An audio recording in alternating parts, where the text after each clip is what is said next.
Okay, I'm back with another video. I couldn't let the day pass without doing a 420 video, so here we go.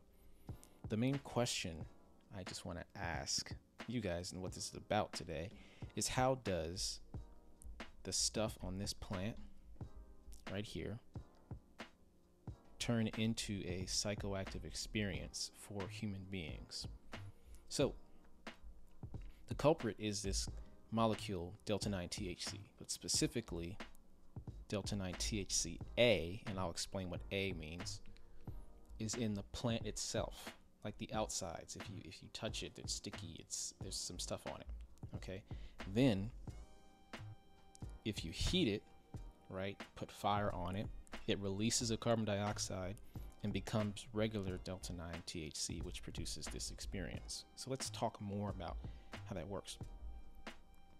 So in the flower, like I said, is this long name right here, Delta-9 tetrahydrocannabinolic acid. Okay, but we'll just say Delta-9 THC. This is what it looks like. It's a really interesting looking structure. Okay, let me use a brighter color. And then, like I said, heat and carbon dioxide, when it's heated up to greater than 105 degrees Celsius or greater than 225 degrees Fahrenheit, it becomes psychoactive. It kind of activates, okay? And the main difference between these two is this guy right here.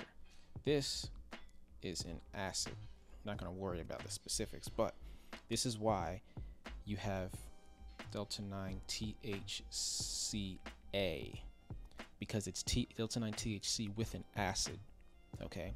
Whereas over here, that heat eliminates that acid, and now it's just hydrogen. So it's just plain old Delta-9 THC, no A.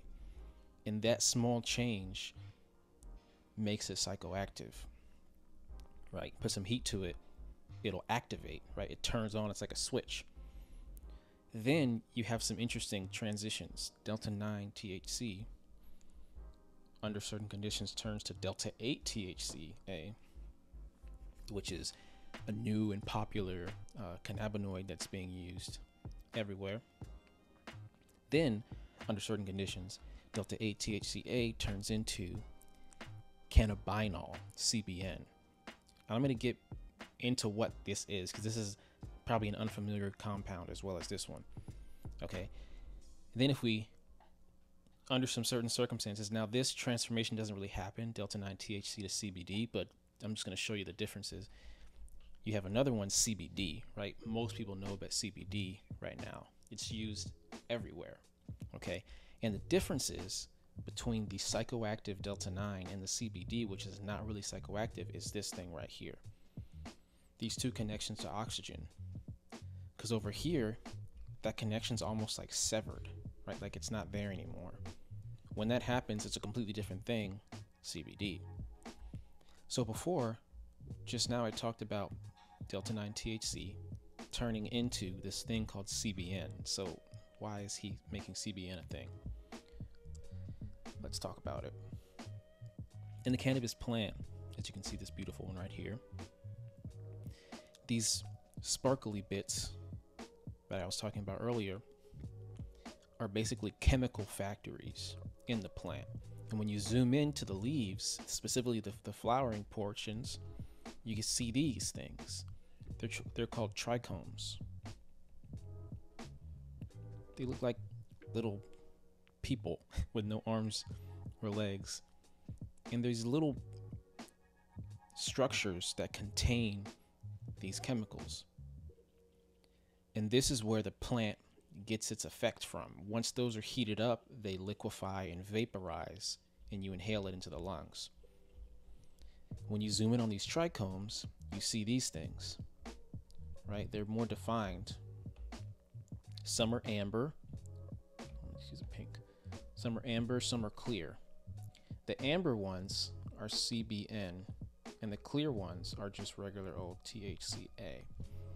When they grow the plant, if you let it take more time, those THCAs will convert to CBN, which is a lot more relaxing, sedating, And if you don't let it sit, it'll just turn into THCA, and at one point it will be at its maximum amount. And so the people who grow kind of decide what they want to do, but that's kind of how it all relates. Okay.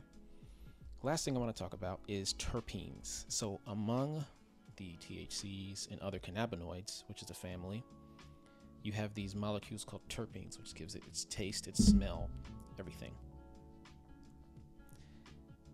These molecules are found in all different types of things. So myrcene is one of them. It's a relaxing terpene. It's musky herbal. It looks like this, and it's found in mangoes and hops. And hops are used for beer production. Get a brighter green right there. So hops are used for beer production, which is interesting. Linalool is a sedating terpene. All these work in conjunction with THC. And it's floral. It looks like this thing. And that's where lavender gets a lot of its scent from, which is interesting. Then you have limonene, which helps with relaxation, focus. It has a citrus notes to it. This is what it looks like.